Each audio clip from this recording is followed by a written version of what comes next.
Let's talk about the chapter, class ninth, and the name of the chapter is The Man Who Knew Too Much. The chapter is written by Alexander Baron, and the chapter deals with the drawbacks of, you can say, when you are a chatterbox, when you flaunt your knowledge everywhere, where your knowledge is not at all needed, there also आप अपनी knowledge को flaunt करते हैं, तो sometimes you land into troubles. Sometimes you end up getting into some troublesome situation. So the main protagonist of this chapter is a boy called Private Quelch. कहता है writer, आई first narrator कह रहा है, sorry, I first met Private Quelch at the training depot. वहां मिला मैं उससे पहले प्राइवेट क्वेल्च से. प्राइवेट क्या होता है? किसी भी उसमें आर्मी में सोल्जर विदाउट रैंक. अभी सोल्जर है, उसे कोई रैंक नहीं मिली है, तो he is called a private. ठीक है. A man is liable to acquire in his first week of army life. और आर्मी लाइफ में हर सोल्जर को पहले हफ्ते में ही यूनिफॉर्म मिलती है, राइफल मिलते हैं, इक्विपमेंट्स मिलते हैं, और साथ में मिलता है एक nickname. Anyone who saw Private Quelch, जिसने भी प्राइवेट क्वेल्च को देखा था, his physical attributes were like he was lanky, he was lean, lanky, thin, stooping, थोड़ा झुका हुआ, frowning through horn rimmed spectacles, और स्टील के उसके चश्मे का rim. Understood why he was known as a professor. देखते ही पता चल जाता है कि क्यों प्राइवेट क्वेल्च को निक नेम मिला प्रोफेसर, क्यों उसे प्रोफेसर के नाम से बुलाया जाता है. तो देखते ही पता चलता था कि why was he called professor. कोई भी डाउट हो, किसी भी सब्जेक्ट में डाउट हो, यू मीट प्रोफेसर और प्राइवेट क्वेल्च फॉर 5 मिनट्स, और आपके उस टॉपिक पर सारे doubts, all the doubts will vanish, सब खत्म हो जाएंगे. I remember the first lesson we had in musketry. तो musket is a kind of means handgun को यूज करने का जो तरीका होता है, दैट इज कॉल्ड मस्केटरी. तो गन को यूज करने का तरीका, the art of using gun. तो मस्केटरी पर हमारा फर्स्ट लेसन था. We stood in an attentive circle while the sergeant, a man as dark as sun dried resin. सूरज में सूखकर किशमिश जैसे काली हो जाती है, वैसे ही काले हमारे सार्जेंट थे, और wearing north west frontier ribbons, और आर्मी के मेडल्स के रिबन्स उनके मतलब यहाँ लगे हुए थे. And he was describing the mechanism of a service rifle. The muzzle velocity or speed at which the bullet leaves the rifle, he told us, is well over 2000 feet per second. तो he was describing कि भाई बंदूक से जो जब गोली निकलती है तो उसकी वेलोसिटी कोई ओवर 2000 फीट पर सेकेंड होती है. लेकिन नहीं, यहाँ पर प्रोफेसर को और प्राइवेट क्वेल्च को अपनी नॉलेज दिखानी है. आवाज आई 2440 फीट पर सेकेंड. आवाज थी प्रोफेसर की. That's right, the sergeant said without enthusiasm and went on lecturing. When he had finished, he put questions to us, and perhaps in hope of the revenge, उन्होंने question खत्म करने के बाद lecture, sergeant ने question पूछने शुरू किए, और चूंकि प्रोफेसर ने उनको छेड़ा था एग्जैक्टली सही वेलोसिटी बताकर, तो वो प्रोफेसर सर बदला लेने की चाह में उन्होंने मैक्सिमम क्वेश्चंस जो थे वो प्रोफेसर पर ही टारगेट किए. The only result was to enhance the professor glory. लेकिन हुआ ये कि प्रोफेसर की ग्लोरी बढ़ी ही, कोई नुकसान नहीं हुआ उसे, बल्कि प्रोफेसर की शान और बढ़ी. बिकॉज हर चीज, technical definition, part of the rifle, कैसे यूज करते हैं, कैसी केयर करते हैं, प्रोफेसर ने हर चीज बाय हार्ट लर्न करी हुई थी. उसकी नॉलेज से इंप्रेस्ड सार्जेंट ने पूछा, you had any training before? Professor answered with a phrase that was to become familiar to all of us, कि सर नहीं, मैंने पहले कोई ट्रेनिंग नहीं ली. It's all the matter of intelligent reading, सब ध्यान से पढ़ने की ज़रूरत वाली बात है सर, आप दिल लगाकर पढ़ो, हर चीज़ लर्न हो जाती है, it's like this. So that was our introduction to him. इस तरीके से पहली बार we got introduced to Private Quelch. We soon learned more about him. He saw to that. He meant to get on. He told us he had brains. दिमाग था उसके अंदर, and definitely he was sure to get commission. उसे उम्मीद थी कि उसका promotion बहुत जल्दी हो जाएगा, वो बहुत जल्दी ऑफिसर बन जाएगा। Before long, as a first step, he meant to get a stripe. उससे पहले, सबसे पहले तो उसे एक स्ट्राइप लेनी बहुत ज़रूरी थी, मीन्स एक वी शेप बैंड, एक उसको जो है वो मिलना ज़रूरी था। रैंक वी शेप बैंड जो एक सोल्जर की रैंक होती है, उसके बाद वो कमीशन मिल जाएगा, and then he will keep on moving. तो वो इसी टारगेट पर था। In pursuit of his ambition, in search of his ambition, अपने एम्बिशन को फॉलो करते हुए he worked hard. He was very hard working guy. We had to give him credit for that. He borrowed training manuals and he stayed up late at nights reading them. He badgered the instruction with questions. Instructors जब भी पढ़ाते वो दुनिया जहान के questions करता था. He drilled with enthusiasm and route marches. He was not only miraculously tireless but infuriated us all with his horrible heartiness. What about a song, chaps? मतलब जब हमारा मार्च हो रही है उस टाइम पे हम थके हुए हैं, जान निकलने को हो रही है, लेकिन अगला फुल ऑफ एनर्जी, और उस वक्त हमें आके कहता है अरे गाना गाते हैं चलो. Is not greeted politely at the end of 30 miles. What is this? 30 mile की मार्च करके आए हैं and you are still so energetic and every time ready to sing a song. His salute at the pay table was a model to behold. When officers were in sight, he would swing his skinny arms and march to the canteen like a guardsman. And day in and day out, दिन रात, he lectured to us in the droning. वो droning को लेकर lectures देता था. Remorseless voice on every aspect of human knowledge. Knowledge देते time, ओहो हो, उसकी आवाज़ सुनो. मतलब हर वक्त he is ready to give knowledge, depart knowledge, distribute knowledge, sorry. At first, we had a certain respect for him. तो जब आप बिना मांगे ज्ञान देते हैं ना, थोड़े दिन तो सबको अच्छा लगता है. शुरू में हमने बड़ी रिस्पेक्ट करी, रिस्पेक्ट हुई भी, फील भी हुई, but soon we lived in terror of his approach. But जल्दी ही उसको देखते ही टेरिफाइड हो जाते थे, हम डर जाते थे. We tried to hit back at him with clumsy sarcasm and practical joke. जान बचाने को सरकास्टिक बातें करते थे, जोक्स मारते थे उसके ऊपर. The professor scarcely noticed. Professor को कोई फर्क नहीं पड़ता था कि हम उसके बारे में क्या बोल रहे हैं, क्या सोच रहे हैं. He was too busy working for his stripes. वो तो सिर्फ टारगेटेड था कि मुझे स्ट्राइप लेनी ही लेनी है. Each time one of us made a mistake, the professor would publicly correct him. कुछ भी पढ़ रहे हैं, कोई भी टॉपिक चल रहा है, बाई चांस गलती हो गई, प्रोफेसर ओपनली पब्लिकली करेक्ट करता था हमें. Whenever one of us shone, जब हम में से कोई चमकने की कोशिश करता था, the professor outshone him. Suddenly पता चलता कि प्रोफेसर आगे निकल गया, सबको आउटशाइन करते हुए आगे निकल जाता था. When after a hard morning's work cleaning out our hut, we listened in silence to the orderly officer's praise. एक दिन सुबह ऑर्डरली ऑफिसर उसकी प्रेज कर रहे थे. ऑफिसर जो उस दिन का ऑफिसर था, हमने आवाज़ सुना, ऑफिसर की आवाज़ को सुना, उसकी तारीफ हो रही थी. The professor would break out with a ringing, beautiful, beaming, thank you sir. और प्रोफेसर भी खुशी के साथ thank you sir बोलता. And how superior, how condescending he was. Means बड़ा सुपीरियर फील करता था वो, और हम सबको हमेशा look down upon. Condescending when you see somebody else with a inferior eyes over there, कि भाई तुम कुछ भी नहीं हो मेरे आगे, ऐसा बिहेव वो करता था. It was always let me show you fellow.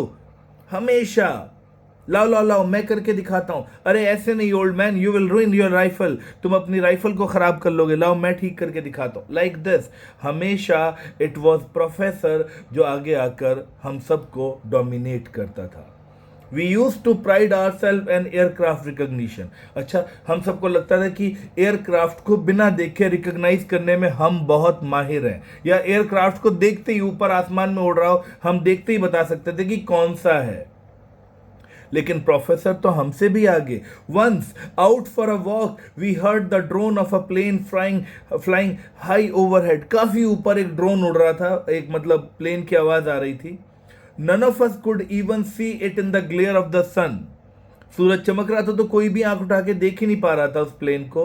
Without even a glance upward the professor announce. लेकिन प्रोफेसर की नॉलेज का लेवल देखो, ऊपर देखे बगैर ही कहता है, that's of course a North American Harvard trainer. The name of the plane is North American Harvard Trainer. It can be unmistakably identified by the harsh engine note. बिना देखे ही इसे इजीली आइडेंटिफाई किया जा सकता है इसकी हार्श इंजन के शोर की वजह से. और वो शोर भी high tip speed of the air screw. एक स्क्रू है ऊपर जो हाई टिप स्पीड वाला है, जिसकी वजह से ये इतना शोर करता है. What could a gang of louts like us do with a man like that? हम जैसे लापरवाह gang of louts, gang of lazy people, हम जैसे लेजी लोगों के बीच में, हम जैसे बेवकूफ़ों के बीच में ऐसे आदमी की क्या जगह यार, जिसे दुनिया जहान की नॉलेज हो. और एक दिन ऐसा केस हुआ कि मज़े ही आ गए. None of us will ever forget the drowsy summer afternoon which was such a turning point in the professor's life.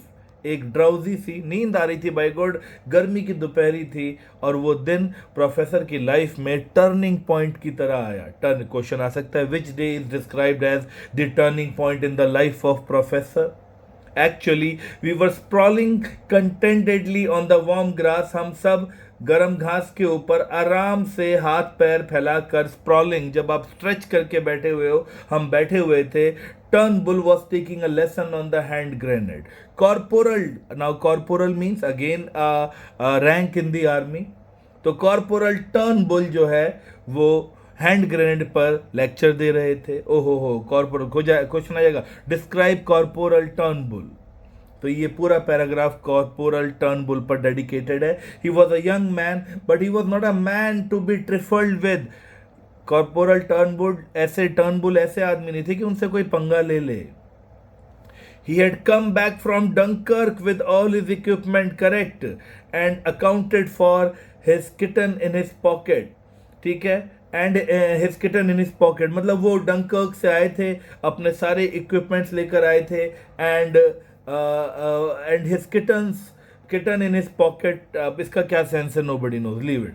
He was our hero. Yes, corporal Turnbull was our hero and we use to tell each other that he was so tough. अच्छा, corporal Turnbull इतने muscular और इतने strong और इतने hard दिखते थे कि हमारे बीच ये कहावत मशहूर थी कि आप कॉर्पोरल टर्नबुल की बॉडी में कील ठोक दोगे और वो आवाज़ तक नहीं करेंगे, उन्हें पता भी नहीं चलेगा कि उनकी बॉडी में कील ठोक दी गई है. It's like this. तो he was giving us the lecture on grenade on that day.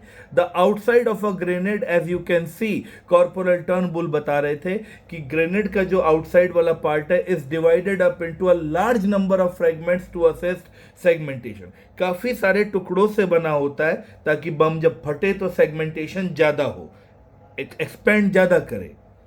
लेकिन वही प्रोफेसर को तो बीच में अपनी नॉलेज दिखानी है. प्रोफेसर साहब बीच में बोले, प्राइवेट क्वेल्च बोला 44. What's that? The corporal looked over his shoulder. कहता sir 44 segments. The professor beamed at him. The corporal said nothing but his brow tightened. Eyebrow tight हो गई, थोड़ा गुस्से में आ गए.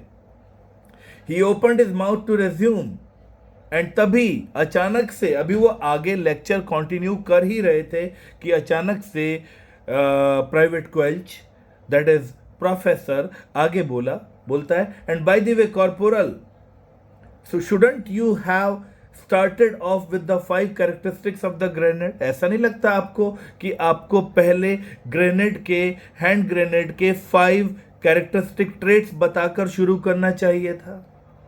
Our instructor at the other camp always used to, दूसरे camp के इंस्ट्रक्टर तो हमेशा ऐसे ही बताया करते थे. In the silence that followed, a dark flush stained the tan of Corporal face. Corporal के dark tan dark brown colour चेहरे पर एक डार्क फ्लश, एक डार्क मतलब एक कलर आया और एक कलर गया. Professor was the corporal was very silent, and definitely he was not very happy. Here he said at last, "You give this lecture." आप आ जाओ बेटा जी, आप ही पहले lecture they low. As if afraid to say any more, he tossed the grenade to the professor. आगे कुछ बोलने से डर ही रहा था कॉर्पोरल, इसलिए उसने ग्रेनेड को प्रोफेसर की तरफ उछाला. कहा तुम दे लो लेक्चर. सबको लग रहा था कि नहीं, एक स्टूडेंट है, वो बोलेगा नहीं सर आप ही पढ़ाइए, आप अच्छा पढ़ा रहे थे, नहीं सर आप करिए, सॉरी बोलेगा. लेकिन नहीं, क्वाइट अनबैश्ड, कोई फर्क ही नहीं पड़ा. अनबैश्ड मीन जब आपको शर्म भी ना हो. बेशर्मों की तरह प्राइवेट क्वेल्च खड़ा हुआ और with the aid of a man coming into his berth right, और ऐसे जैसे कि एक आदमी जैसे उसका जन्मसिद्ध अधिकार हो, वो आया. And he gave us an unexceptionable lecture on the grenade, और आकर उसने हमें ग्रेनेड पर एक अनएक्सेप्शनल लेक्चर दिया. The squad listened in a cold horrified kind of silence. पूरा स्क्वाड साइलेंट बैठा हुआ है, सबके सब थके हुए हैं. कोल्ड सबड्यूड मतलब थोड़ा सा शांत से, हॉरिफाइड सब साइलेंट है, सब डरे हुए हैं कि यार ये क्या भाई, अगले को लेक्चर देने के लिए बोला, अगले को शर्म भी नहीं आई और अगले ने लेक्चर दे भी दिया. Corporal Turnbull stood and watched, impassive except for a searching intentness of gaze. घूर रहे थे, intently, closely घूर रहे थे प्रोफेसर को. When the lecture was finished, he said, "Thank you, Private Quelch. Fall with the others now. जाओ औरों के साथ जाके बैठो." He did not speak again until we had fallen in and we were waiting to be dismissed. Then he addressed us. और तब Corporal Turnbull ने बोलना शुरू किया. As some of you may have heard, he began deliberately. जानबूझकर बोलना शुरू किया उन्होंने. आप लोगों ने सुना होगा, the platoon officer has asked me to nominate one of you for. Platoon officer ने मुझसे कहा था कि तुम में से किसी एक बच्चे को नॉमिनेट करूं, और किस चीज के लिए नॉमिनेट करूं ये बोले बगैर वो रुक गए. He paused and looked lingeringly up and down the rank as if seeking final confirmation or decision. कि रैंक में हम सबको देख रहे थे कि तुम वो फाइनलाइज करना चाह रहे हो कि किसका नाम लूं. So this was the great movement. ये था movement, the movement of glory. Most of us could not help glancing at Private Quelch. हम सबकी नजर प्राइवेट क्वेल्च पर थी. We all were looking at Private Quelch because we knew अगर कोई भी नाम कभी नॉमिनेट होना हो, सबसे आगे प्राइवेट क्वेल्च का ही आएगा, because he is the most intelligent one who stood rigidly to attention. बिल्कुल अटेंशन की पोजीशन में बैठा हुआ था. And stared straight in front of him with an expression of self conscious innocence. और ऐसे भोला पोंगा पंडित बनकर बैठा हुआ था जैसे उसे कुछ पता ही ना हो, जबकि वो अंदर से जानता है कि कोई भी नया काम हो, कोई भी नई वो कह लो रिकमेंडेशन हो, नाम मेरा ही आएगा because I am the most intelligent one. तो he was thinking that he was going to be rewarded. और कॉर्पोरल ने बोलना शुरू किया कि यस, प्लाटून ऑफिसर ने मुझे कहा था कि तुम में से किसी एक को मैं नॉमिनेट करूं for permanent cook house duties. Kitchen में परमानेंट ड्यूटी के लिए किसी एक को नॉमिनेट करना बहुत जरूरी है. I have decided that Private Quelch is just the man for the job. मैंने डिसाइड किया है किचन की ड्यूटी के लिए प्राइवेट क्वेल्च को नॉमिनेट किया जाए because he is the man for this job. यही इस काम को सबसे बेस्ट कर सकता है. Of course it was a joke for the day afterwards. उसके बाद तो ये मजाक ही बन गया. A joke and joy to all of us. हम सब के लिए मजे का टॉपिक कि और दिखाओ अपनी नॉलेज, और दिखाओ अपना ज्ञान. तुम्हारा ज्ञान, your knowledge and your you can say pompous behavior has finally, that boisterous behavior, that शेखी मारने वाले एटीट्यूड ने फाइनली तुम्हें कहाँ लैंड कराया. किचन ड्यूटी तुम्हें मिली है, बताओ. सब ने खूब मजाक उड़ाया. आई रिमेंबर दो, मुझे आज भी याद है, my friend ट्रोवर and I were talking about it a few days later. कुछ दिनों बाद हम इस बारे में बात कर रहे थे। हम कैंटीन से अपने हट की तरफ जा रहे थे। Through the open door we could see 3 cooks standing against the wall.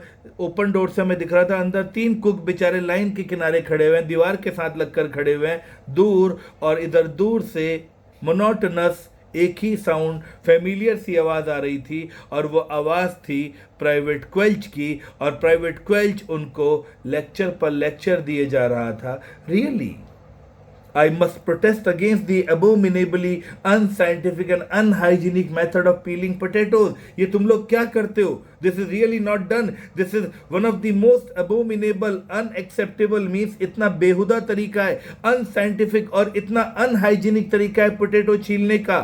मैं तुम्हें बताना चाह रहा हूं कि तुम ऐसा करके विटामिन वैल्यूज को वेस्ट कर रहे होते हो, and blah and blah and blah and blah and blah blah blah blah. Professor वहां किचन में भी अपने लेक्चर मारने के एटीट्यूड से पीछे नहीं हटा। वो वहां भी अपना ज्ञान दे रहा है लोगों को। भैया हम तो वी फ्लेड, हम वहां से जान बचाकर भाग गए, क्योंकि अगर हमें देख लेता तो फिर किसी टॉपिक पर ज्ञान देना शुरू कर देता, और हम ज्ञान लेना नहीं चाहते थे। So this is the chapter, The Man Who Knew Too Much. Basically the chapter deals with the fact that knowledge is all about containing. Knowledge is all about keeping it with you until or unless it is the right time to show it. Knowledge is never about boasting. Knowledge कभी भी शेखी मारने के लिए नहीं होनी चाहिए। ज्ञान कभी भी किसी दूसरे को आउटशाइन करने के लिए नहीं होना चाहिए। ज्ञान हमेशा सही वक्त और सही तरीके से यूज़ करने के लिए होना चाहिए। ज्ञान बांटो, लेकिन किसी को डाउनग्रेड किए बगैर ज्ञान बांटो। ज्ञान बांटो, किसी को डीमोरलाइज करे बगैर ज्ञान बांटो। अपनी लाइन बड़ी करो, लेकिन किसी और की लाइन को छोटी करके नहीं, काट के नहीं, खुद को ग्रो करके। सो प्रोफेसर की ओवर जिसे कहते हैं नॉलेज, प्रोफेसर के बोस्टिंग अप्रोच और बोस्टिंग एटीट्यूड, प्रोफेसर के जिसे कहते हैं